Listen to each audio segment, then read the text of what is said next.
Hey Shakers, and welcome to Worth Your Salt, the podcast that shakes up your marketing game in the health and wellness industry.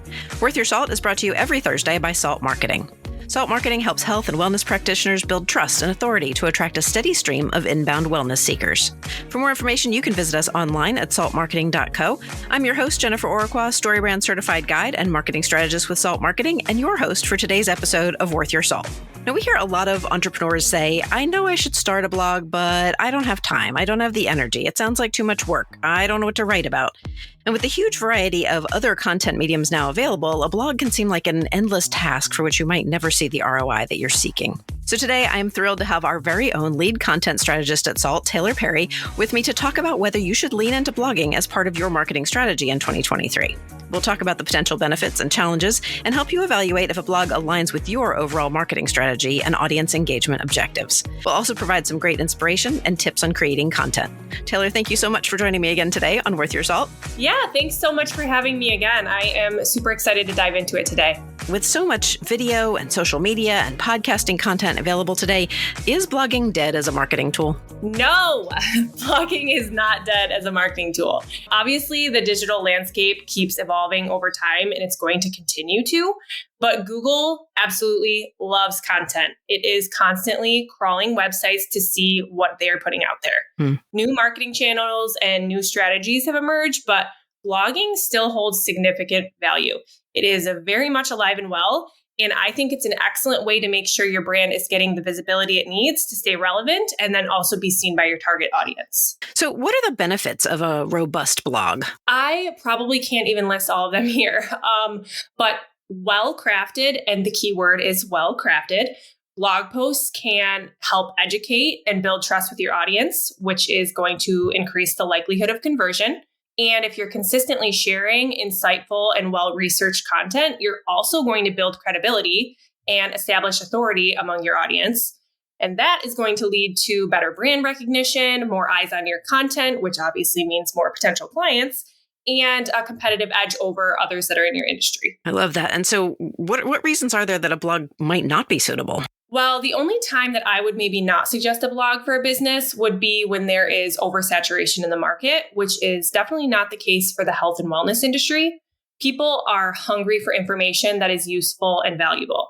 But otherwise, if you don't have the time and resources to commit to a consistent posting strategy, as well as don't have an actual strategy, because that's going to lead you to lose momentum and you're not going to see any results if you're inconsistent. And specifically in health and wellness, there are a wide variety of service and product offerings. So in a general sense, can you talk a little bit about how the effectiveness, the ROI of blogging can vary depending on the solutions being offered? Yeah, it definitely can. So you want to make sure that you're presenting the right sort of content to the right audience. So if the two don't really make sense together, your ROI is going to be super minimal. But when you have the right content strategy and you're delivering the solutions that your target audience or your prospective clients are searching for, you are going to see a much better ROI. Yeah, and that makes perfect sense, making sure that those two make sense together. So let's talk a little bit about how much we need to be writing, long form versus short form content. How do we define long form versus short form? Okay, so it may vary a little bit depending on who you ask, but most platforms like Google or SEMrush are going to say that short form content is really anything under that 1,000 to 1,200 word mark. And then the long form content is going to be anything up and above that, really like 2,000 to 3,000 and above. Okay. And that's what we were told to write several years ago, but that seems to be coming back. They're saying more short form content makes sense and lists and things like that.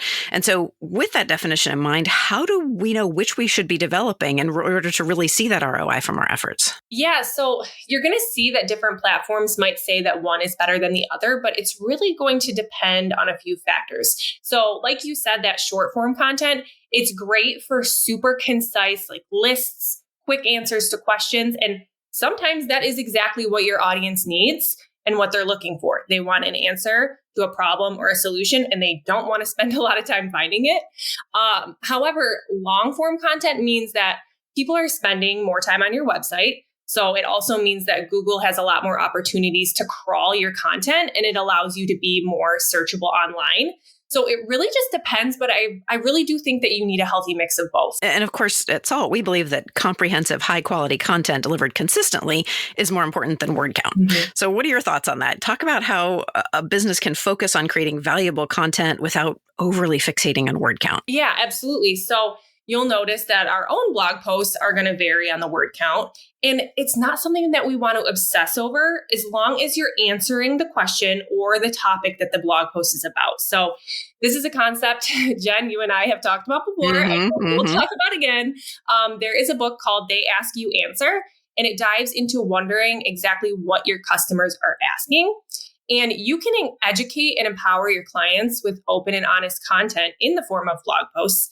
Sometimes that means that you'll need to provide a lot more information to really get to the heart of that question, but sometimes it can be answered rather simply. So it's going to vary from piece to piece, but if you actually have your clients in mind when you're crafting this content, I don't think you need to stress about counting the words. That's a great answer. All right, Taylor, you and I need to take a quick sponsorship break right now, but when we return, I want to explore content creation strategies that can make blogging, dare I say, fun. Stay with us.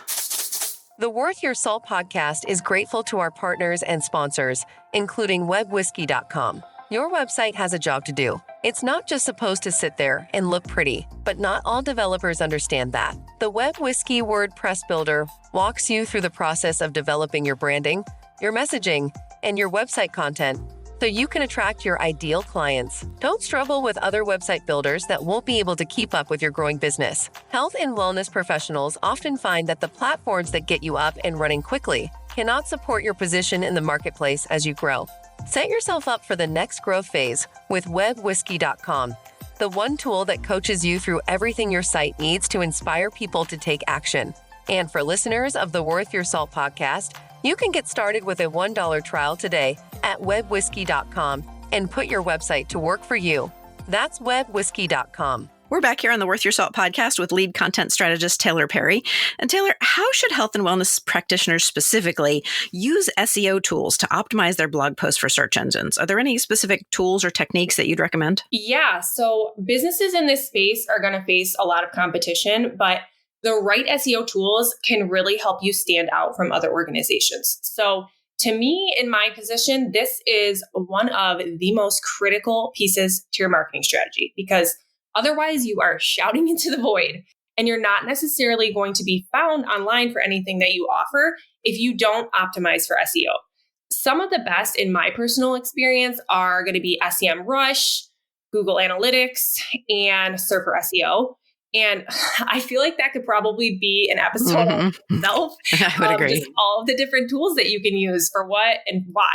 So different tools are going to help you track your own website trends and traffic. And then other tools are going to help you determine what keywords or key phrases you should be going after to gain momentum over competitors' websites. So I think we need to be writing a blog post about all the different tools, like you said. It could be its own episode. It could also be a blog post. And so keeping that SEO element in mind, what are the advantages of using AI tools for content ideation? Okay, so this might be a little bit of a touchy subject because I know there's just a lot of feelings out there right now towards AI, especially when it comes to writing or content creation. But in my experience, AI is a tool just like any other, and it's a tool that can help you come up with ideas. It can help you write some catchy titles.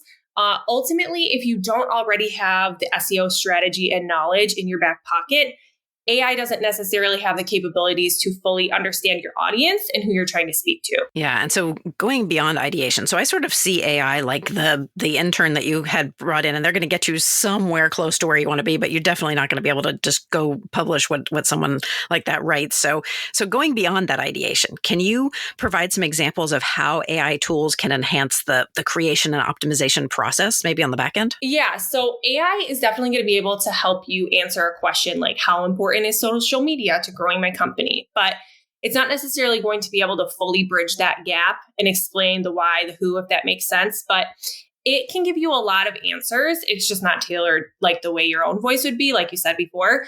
But it can help you with the frameworks. And then there are tools out there like Grammarly, for example. It's going to help you with spelling, grammar, stuff like that. And then there's tools like SEMrush or Surfer SEO that can really help you with suggesting keywords or key phrases to use. They compare your content to your competitors, things like that. I really think AI is definitely an excellent tool for optimization. Yeah. And I love what we talked about earlier about marrying the target audience and what they need and the questions that they're asking with your SEO strategy. Mm-hmm. So when can we consider outsourcing blogging tasks? Are there any specific situations or considerations to keep in mind when we're working with a ghostwriter or someone for blog content, particularly in a specialized industry like health and wellness? Yeah. So I think this is going to vary from person to person and business to business, but you need to take a realistic look at your own time constraints and your resources when it comes to crafting blog posts.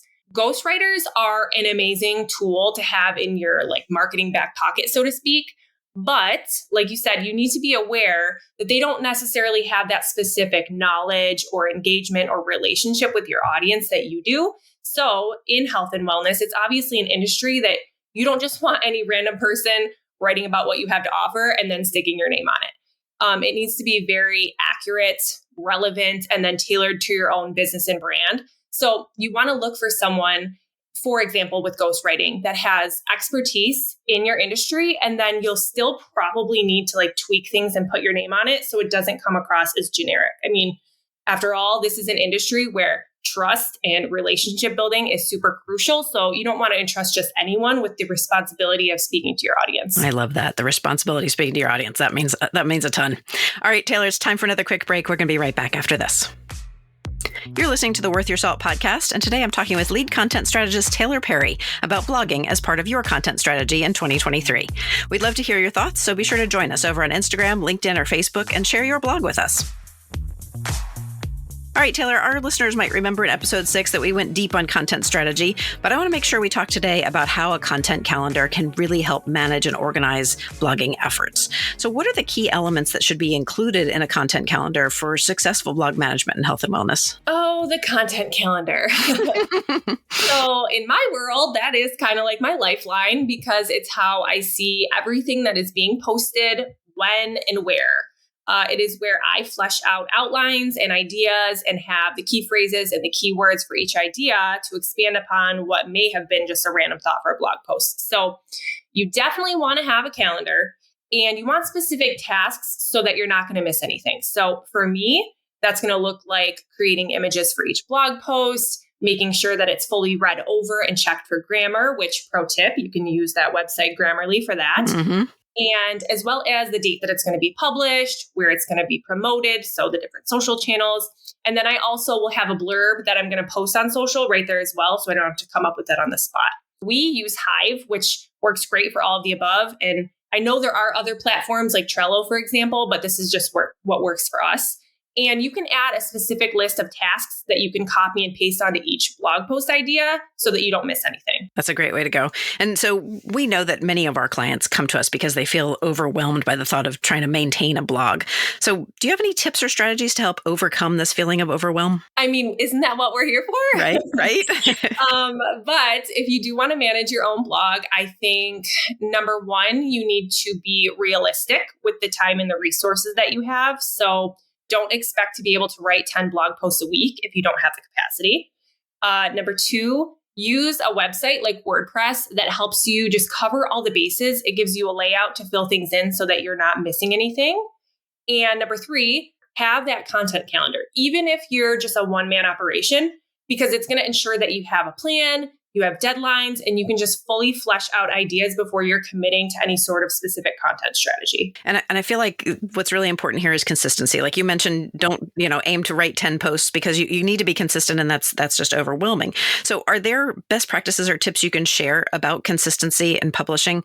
Basically, how can health and wellness practitioners maintain that steady flow of content without sacrificing quality?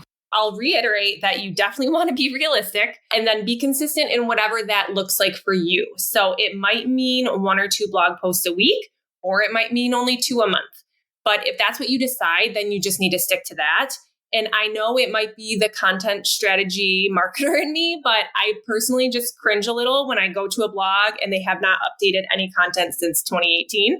It makes me just wonder, are they still in business? Do they still have anything to offer? And I pretty much always go looking for someone who is talking more consistently and updating more recently. And that's the same with social media. If I see a business hasn't posted anything in a long time, I'm probably looking elsewhere. And I would say that that's likely the case for a lot of other consumers, at least millennial, Gen Z. people who are on their phones all the time. And if that means that you need to enlist the help of a ghostwriter who, let me say again, can confidently and accurately write about your area of expertise, then that might be what works best for you.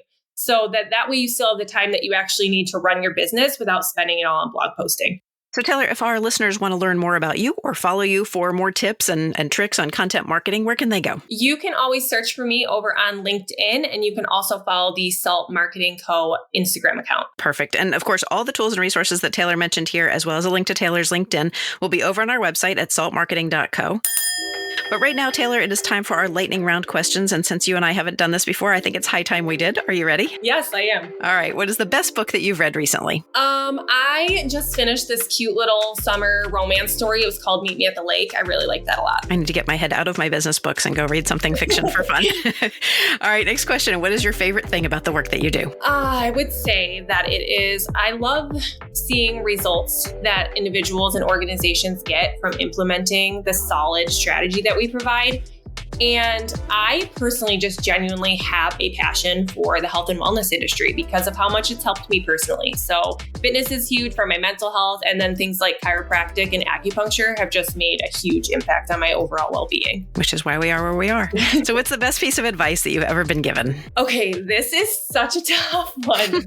But I would say that one of the better pieces of advice, or it might be like more of a saying, and I think it's also the title of a book, but the obstacle is the way. So a lot of times we imagine how things are going to play out, and we assume that anything that gets in the way of that is like a setback or a hurdle to that final destination we're trying to reach. But really, it's just a part of the journey, and it really has to be in order to get there. That's a great outlook. I love that. All right, last question. Who or what inspires you? Oh, okay. So I think right now, I think it's just the season of my life that I'm in. I would have to say it's my son, River. He is 2.5, so that might seem like a crazy person to inspire you, but he really helps me just like stay in the moment and focus on one thing at a time, because just watching him and the way he interacts with things, and he's so amazed by things that I would otherwise not even pay attention to, is just awesome. So I would have to say him. Yeah. Inspiring to be in the moment and present. Yeah.